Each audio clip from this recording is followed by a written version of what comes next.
This is the Lone Creator YouTube. We hope this video helps. You begin by picking the right template so your design fits its use. Choose 16, 9 for video or 1 for social. Once selected, upload your critical assets, logo and primary photos because they anchor the layout. Next, define brand colors and 2 fonts to keep consistency. This speeds decisions later. Make sure to enable the grid or guides. They help you place elements precisely, and that prevents layout fixes later.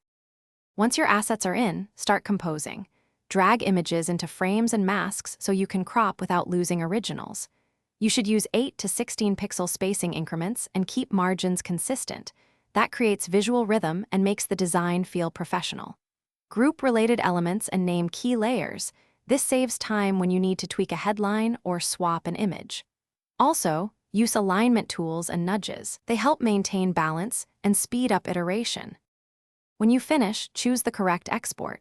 PNG or JPG for images, PDF for print, MP4 for animations, because each format preserves different qualities.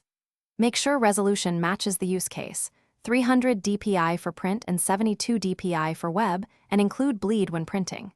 If colors shift after export, download with sRGB or try PDF/X.